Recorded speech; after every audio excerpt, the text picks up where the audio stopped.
All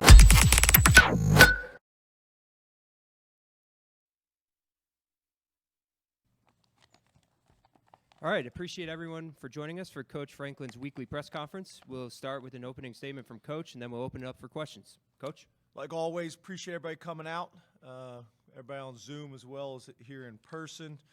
When you kind of talk about summarizing the game, you know, we won the turnover battle, which was a positive. Coming from the special teams turnover, but we did not win the explosive play battle, the third down battle, which to me was the most significant one in the game.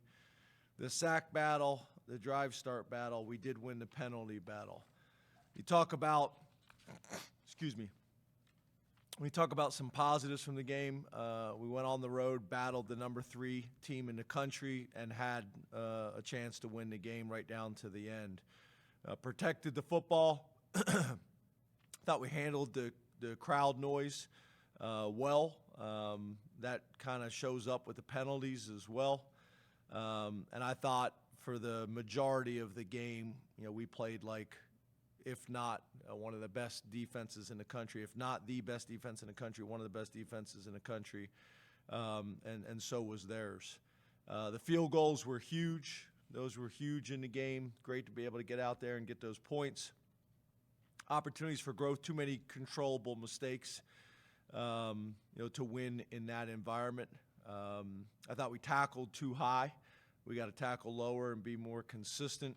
And then obviously the story of the game was third down, which impacted a lot of other things on the offensive side of the ball. When you talk about Indiana and Tom Allen, I like Tom a lot. Really good guy. Really good representative of Indiana University in our conference. You talk about kind of where they're at with things, and you talk about their coordinators. Their offensive coordinator, Rod Carey. Rod's obviously got a significant background. Been a head coach at Temple, been a head coach at Northern Illinois. Very, very well thought of, and I think he's done a nice job coming into a tough situation. Obviously, there's a connection there with Pat. Pat hired him at Temple. Offensively, it's hard for me to sit here and say what they are because there's just not a whole lot of data on that because he has not been in the position very long. Jalen Lucas is a guy we're very aware of as a running back, receiver, and return specialist for them, number 12. And then the quarterbacks come in. He's an athletic guy and has done some nice things for him. Brendan Sorsby, the quarterback. When you talk about defensively, it's kind of interesting. They got the Chad Wilt guy with the DC title, but from what I understand, I mean this with total respect. I don't want this to come off the wrong way. We also know the co-defense coordinator Matt Gurry, who I know from when he was at Duke. From what I understand, he's calling the defense. So combination between Matt, Chad, and then obviously Tom has been involved in the defense for a long time. Guys that we've been impressed with, DN number 1, Andre Carter, linebacker number 44, Aaron Casey, and then safety number 6, Philip Dunham. On special teams, Casey Teagarden, is their special teams coordinator, has been there now for 4 years. And again, we've been impressed with number 12, Jalen Lucas, as a return specialist, and then also their punter, James Evans. So that's kind of a quick summary. Open up to questions. Let's go to Rich Garcella and then Mike Gross. You're on deck. Good afternoon, James. How are you? Hey, Rich. James, last week you talked about the importance of staying true to your identity. How would you define that identity, especially on offense, and do you think you got away from it on Saturday? Yeah, a couple things. I thought our identity was staying on schedule, converting on third downs, and then either converting on third downs or going for it on fourth down situations. I feel like that had been our identity for the season. We had a lot of respect for their short yardage situation. Their short yardage defense and how they were defending it. But we did not do that. We did not, either convert on third downs like we'd been doing, or put us in a situation where we were in fourth and short to go for it. I think, one of the questions that you guys have, and I don't know if I answered this clearly after the game or not, but the 4th and 1 that we were going for, which I think was one of the significant plays in the game. To me, in those types of games, there's about 4 to 6 plays a game on either side of the ball that are significant. We were going for it on that 4th and 1. We had 12 guys on the field. If I don't call the timeout there, we're going to get a penalty. And then after that, you kind of lose the momentum and a little bit of the surprise of going for it. And then in my conversations with Manny, we were playing good on defense. We felt like it was the right thing to do to punt there after losing, the momentum and the sense of urgency running out and going for it on 4th down. So I liked our call. But again, we had 12 guys in the huddle, and the official was about to throw a penalty on it for us right there. I think, to me, I guess what I'm saying is our lack of success on third down really kind of changed the game. We just didn't have enough opportunities. We couldn't get into a flow. Didn't get enough touches for people. When you have the lack of success that we had on third down, it's hard to get anything going. And obviously for the most part, our defense was able to do that to them as well. And what they did a good job, obviously, number 18 was a difference maker in the game. Let's go to Mike Gross and then Neil Riddell. You're on deck. Good afternoon, James. Hey, Mike. After the game, you said that maybe you could have run the ball more, and you said something about the process of play calling. And I'm asking this because a lot of my readers have asked me this in various ways. But how can you impact the play call? You personally, James, how can you impact the play calling, and also maybe adjust the game plan as the game is going on? What's the process for that? And was that process effective on Saturday? Well, obviously it wasn't effective, right? I mean, that question is fairly easy to answer. In terms of running the ball and touches, when I went back and actually looked at the numbers, that was not our issue. It was not our run-pass ratio that was our problem, especially, again, when you take the last drive or the last 2 drives of the game out of the equation when it was kind of normal circumstances. The issue, again, was third down. When you go, 0 for 15 on third down, normal third down situations, long situations, short yardage situations, that was the issue. We weren't able to stay on schedule. We weren't able to get into a flow. We weren't able to get the touches the way we would like to get the touches, specifically for the running backs. That was the biggest issue. And then, during the game, what I try to do, which we've talked about in the past on both offense and defense, is when I feel like we've gotten conservative and we need to take a shot, I recommend those things. When I feel like we've gotten away from the run game, I make sure that we get back to the run game. Whether it's being aggressive on defense and calling a pressure, or making them earn it by playing coverage on a 3rd and long situation. So same operation that we've had here in years past. That really hasn't changed during the game. Our biggest issue, in my opinion, in that game was third down, and that impacted everything else. Let's go to Neil Riddell and then Donnie Collins. You're on deck. Hey, James. Hey, Neil. Is it obvious, or do you think you guys are lacking, excuse me, some quote unquote money plays in situations that you're just really super confident in that you can go to? Just that. Do you think you maybe have too many plays in the bag, and then when you get to situations, there's too many choices of not going to some of the things? Do you need more money plays, the play you have to have in certain situations? Yeah, I think obviously when you don't have success, then I think the first thing you do is you sit here and say, okay, are we doing too much? And do we need to tighten the package down and get really good at certain things? It always starts with that, right? So, yeah, I think we looked at that, numbers of plays that we've had in each game plan, how many new ideas we've had in each game plan.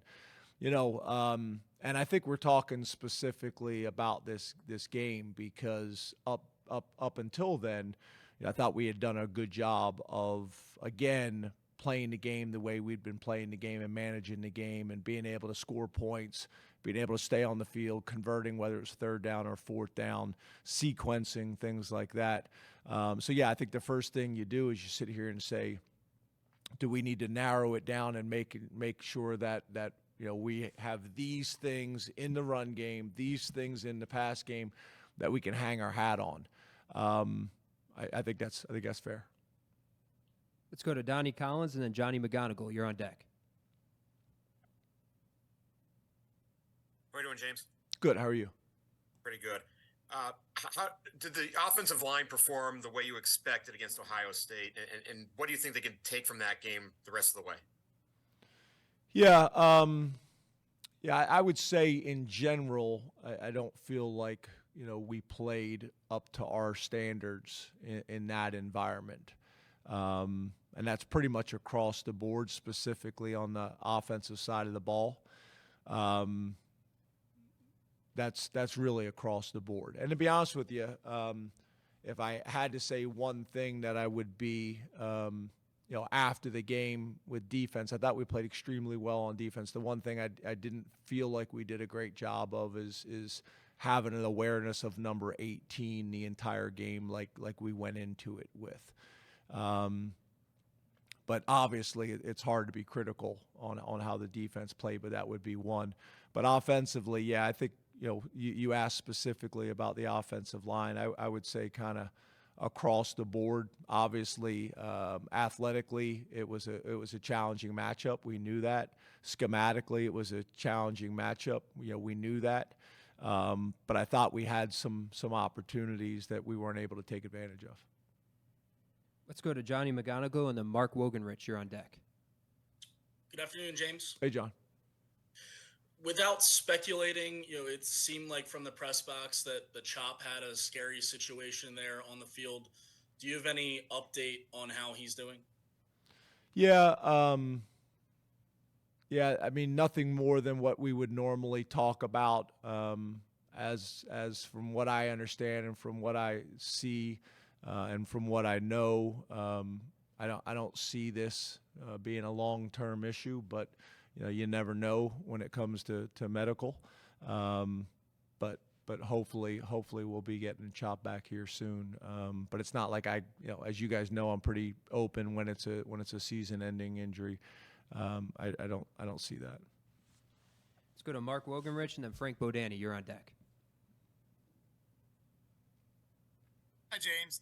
Hey, Mark. Have you had to make any changes or alterations to the way you prepare or call a game or to your signs because of the alleged sign stealing issues at Michigan? Has that affected the way you've worked over the past year at all? Well, first of all, I think you do that in general, right? You do that in general. You got to have a way to disguise your signals. Everybody does it, whether they do it with sheets or boards or whatever it may be. And we made some changes after the bye week as well in how we operate on offense and defense. Specific to that, I probably won't get into what's going on at that other school and the things that are going on. I probably won't get into that, but I think in general, we're always aware of how we signal.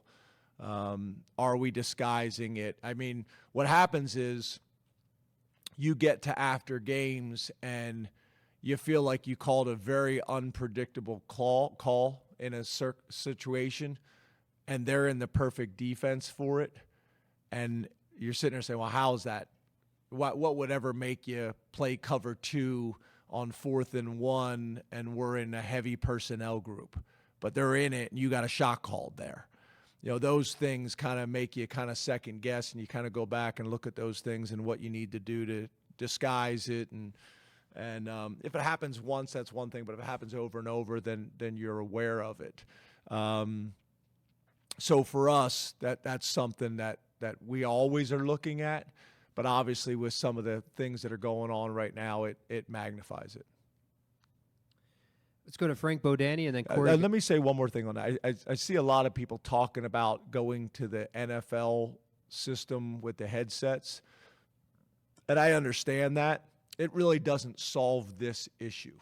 I'm not saying we shouldn't do it, but if college offenses are going to decide not to huddle, you still have to be able to get the information communicated to the receivers, to the tight end. Maybe you can verbally communicate it to the O-line, which a lot of people do, but how does everybody else get it? So it's either the coaches are signaling from the sideline or the quarterback signaling from the field, and you still have some of the same issues unless you decide to huddle, which I think you saw us huddle more on Saturday than we typically do. Let's go to Frank Bodani and then Corey Geiger. You're on deck.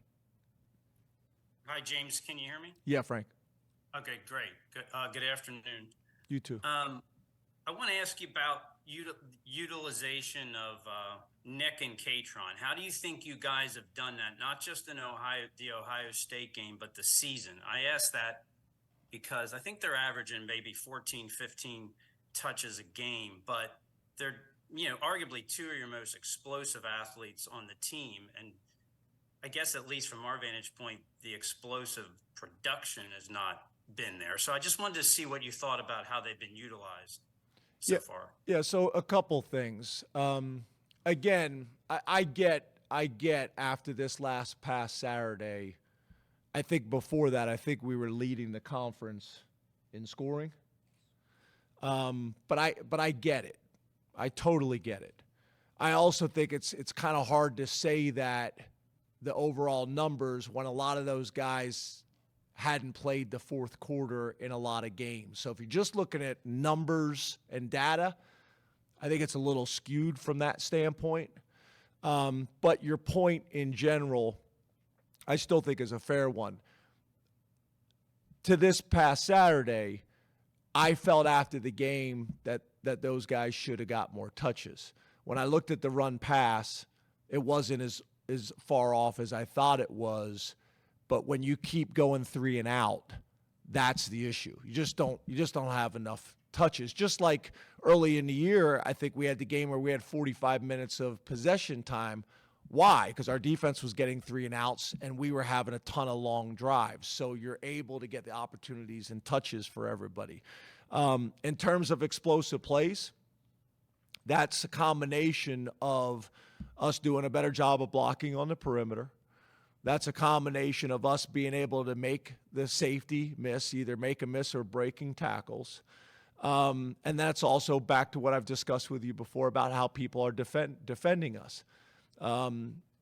When you have guys on the outside and you have the production on the outside that concerns people, it changes how people defend you. People are going to load the box up and not allow Katron and Nick to beat you until you prove you can do it on the outside with your quarterback and wide receivers, and somewhat the tight ends. So I think it's a combination of those things more than anything else. Our last question from Zoom is Corey Geiger. Good afternoon, James. Hey, Corey. Now that we're a few days removed from the immediacy of the game, I'd like to present something again you were asked Saturday, and that is, for all the success you've had at Penn State, there's the narrative that you don't beat Ohio State or win enough big games out there. Is there anything you'd like to say personally to people who may have that perception of your tenure? Yeah, again, I think I'm actually glad you asked the question because I wish I would have answered it on Saturday, although I was thinking about that specific game at the time. I think it's more than fair to judge me and my staff for all of it, right? I mean, that's what it's about. The good, the bad, the consistency, the lack of success in that game, all of it. That's totally fair to be judged by all of those things.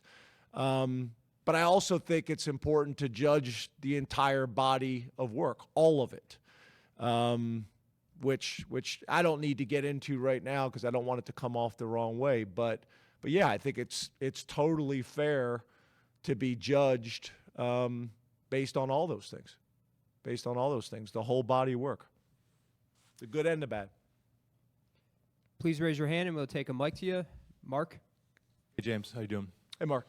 After that game, we saw some pretty raw emotions from players with us, and I could only imagine what it was like in the locker room.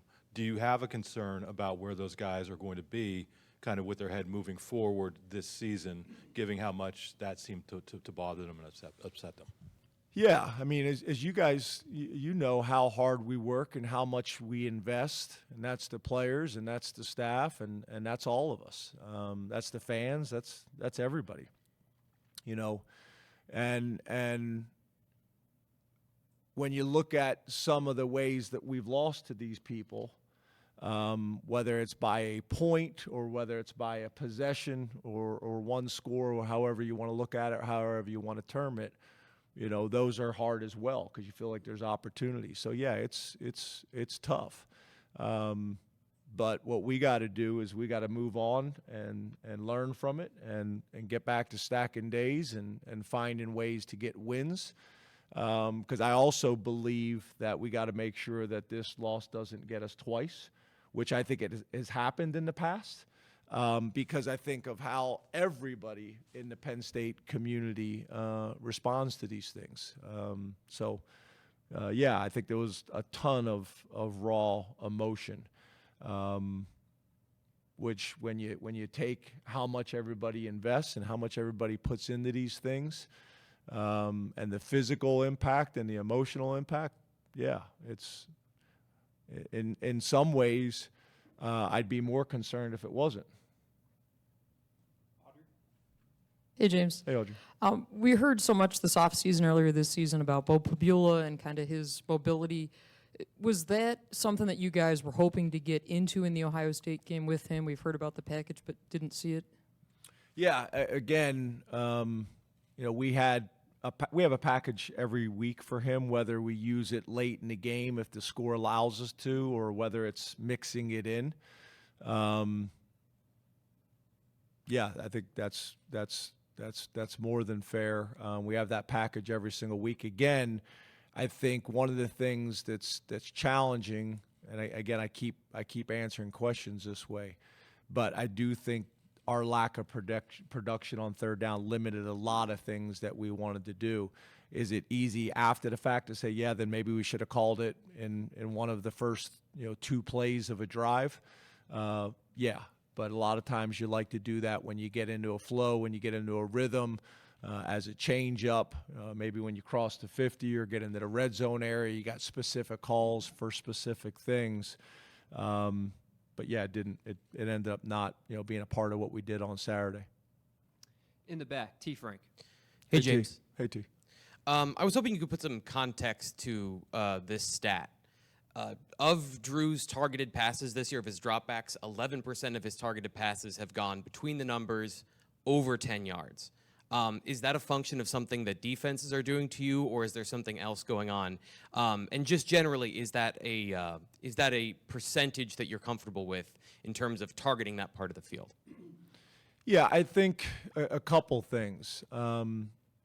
We got to be able to attack the entire 53 1/3 width of the field and the entire 120 yards of the field, or maybe 110 yards, depending on how you look at it. But, yeah, we got to be able to attack the entire field. And if most of our production is coming in similar areas of the field, then it makes you easier to defend. There's no doubt about it. So whether it's throwing the ball on the perimeter from one sideline to the other, making the defense run from sideline to sideline and creating space that way.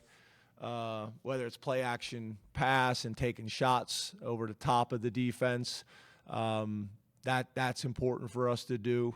Whether it's getting the ball into your playmakers' hands, is part of it as well, whether that's the tight ends, the running backs, receivers, whatever it may be. That's balance as well. I know that's one of the things that Mike Leach talked about a lot, is he didn't look at balance in terms of run or pass, which is what we've talked about here in our past. But also balance is getting the balls into different people's hands, so the defense has to defend it. Bob? James, how are you? Good, Bob. I wanted to ask you, Frank, I think it was Frank's question. You talked about how defenses play you, how they load the box, and you said, it's really the quarterbacks and the wideouts have got to do their job and win outside, so it could kind of balance things out as far as how they're playing you. Do you feel you have a true number one wideout at this point, and how big of an issue in your mind is creating separation against the better defenses you're going to play, whether it was Iowa, Ohio State? You're going to see some more. How big of an issue is that right now on the offense? Yeah, production in the passing game, I think, is obviously something that we're putting a ton of emphasis on, creating separation. And I think that's one of the things that's important when I'm evaluating is, okay, if you're just evaluating the tight ends and the wide receivers in the passing game, sometimes the quarterback can impact that. So take that out of it. How much are we creating separation either on a vertical, on a runaway route? And that's what you can do as a skill player to show that you should be getting more opportunities by the way you separate and the way you're able to get open.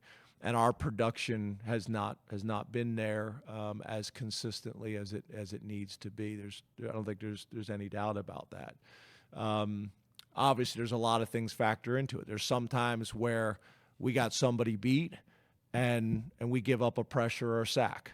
There's a lot of things that factor into it, or the quarterback misses the throw, whatever it may be. But what I try to do as a head coach is when I'm breaking it down, okay, the things that the quarterback can control, did he control them? The things that the O-line can control, did they control them? The things that the receivers, so on for each position. To me, when you're evaluating it in parts, that's what you're looking for. And we haven't had enough production in those areas. Tyler? Hi, James. Hey, Tyler. Sticking on the wide receiver spot, since 2022, you guys have added 8 scholarship receivers who are on the current roster. Only one of them played before that final drive on Saturday. Dante Cephas, I think, had a few snaps before the final drive. No one else was involved. With as much emphasis, I think Dante started. Dante started? Yeah. Over Harris and Wallace? You started 2 tight ends. Okay. When I say start, I'm not talking about like the first play of the game. Right. If we go 12 personnel, then okay. Yeah, what I'm saying is he's in the starting 11 personnel group. Okay, well, I think he played like 3 snaps before the final possession of the game. So just factoring that in, you've got this huge cluster of receivers who've either done it elsewhere as transfers or you signed liking what they did in high school. How critical and crucial is it for you to figure out what you've got from that group in the second half of the season? And is it important to make sure that they're getting the game snaps to show exactly what they can offer? Because we've seen it the last couple of weeks go really heavy with those top 2 that I know you like a lot.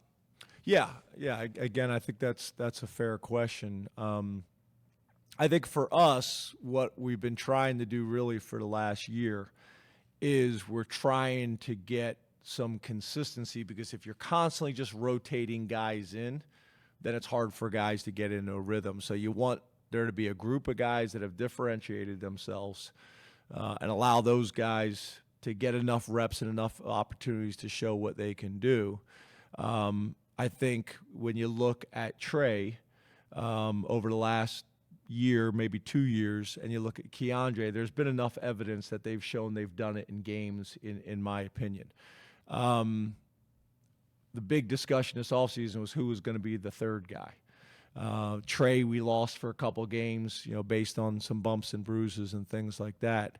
So all I can do is take the body of work from games, But the things that you guys don't get to see is obviously the consistency in practice as well. That's really what we've been looking for. Consistency in practice of people to separate. I think you guys have heard me say very similar to how you described it. We got a group of guys that I think are all competing, but no one's separating themselves from the group. And that's either in practice or that's in the game reps, which you guys have been able to see. And we're going against a really good defense every single day at practice when we go good on good. So there's really pretty good information to base it on. You know, how are you winning against Johnny Dixon? How are you winning against Kalen King? How are you winning against Daquan Hardy, and so on and so forth? So to me, there's enough information to make decisions on. And we've been talking for a while that people have not separated themselves. The other thing that I think is difficult sometimes for the parents and sometimes for the fans to understand is you also have kind of things I mentioned in the beginning, the missed assignments. Sometimes you guys, don't know a guy ran the wrong route. A guy is blocking on a run play when it's a pass play. Those things factor into decision making as well, because you can be as productive as you want, but if you're making too many missed assignments, then it's kind of a wash. So all those things, factor into it as well. And it may not be even as drastic of blocking, looking at the wrong signal and running we're throwing a pass and you're blocking down the field. It may not be drastic of that. It may be the details of a route supposed to be at 12 yards and you're breaking it at 8 yards. It may be your landmarks the inside edge of the numbers and you're actually, in the divide. And that spacing impacts how you stress the defense, and that spacing impacts the quarterback's decision-making and accuracy. It's all those things that kind of go into it, and some of those things are hard for people that don't know exactly what their job responsibilities are to judge them. John? Hey, James. Hey, John. You mentioned on Saturday that you would evaluate the offensive play calling on Sunday. After having the chance to do that, how would you evaluate your team's offensive play calling, and how much was that a factor in some of the issues on third down? Yeah, I think we talked about staying true to our identity, and I thought we got a little bit away from that at times. I think somebody asked me earlier about the our goal line package that we've been using, the 3 running backs and things like that have been very successful in short yardage. We kind of got away from that.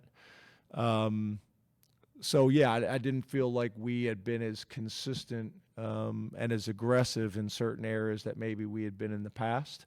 Part of that is who you're playing from a talent and from a scheme standpoint, obviously. But yeah, obviously when you're talking about evaluating that, opening drives I think are a big evaluator of that in terms of game planning and success. Third down is a big indicator for quarterbacks as well as coordinators. Red zone, those things I think are very telling. But yeah, obviously, based on this lack of success, it was not a good game for us. Time for 2 more. We got Jared over here on the left. Is there really more time for 2 more? Hey, Jared. Hey, obviously, as press, we're talking about Saturday's game a lot. The fans are talking about Saturday's game a lot. As a staff and team, going forward from that, do you spend more time on this loss than any other game breakdown? Is it more because it's Ohio State, or do you just view it as a loss as you would with any other team?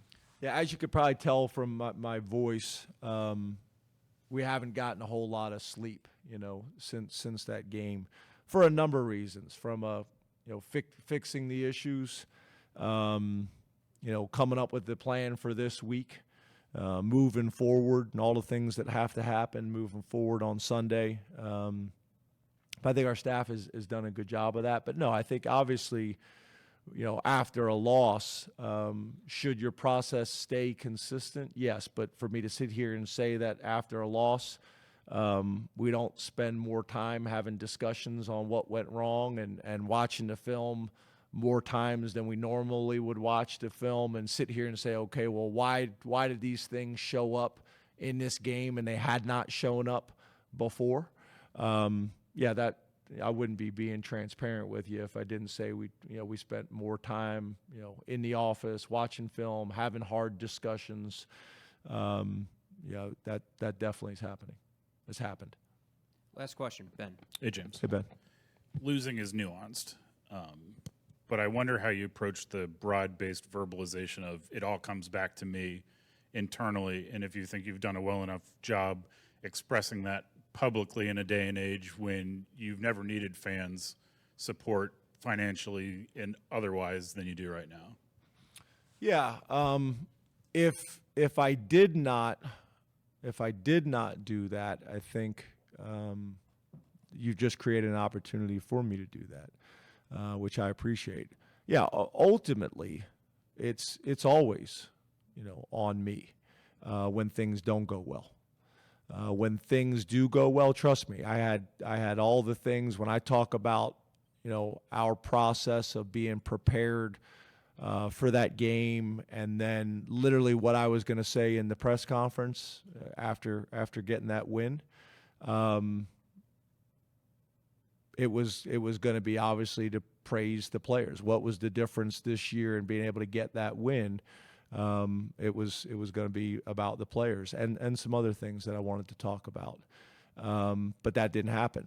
And when it doesn't happen, it is ultimately on me and my responsibility. There's no doubt about that. There's no gray area about that whatsoever. Is it nuanced, and is there a lot of things that go into that ultimately no one really cares about at that time? Yes. There's no doubt about it. But at the end of the day, the most important thing is for me to take responsibility and do everything within my power to get it fixed. There's no doubt about it. And I appreciate you asking the question. Thank you very much, Coach.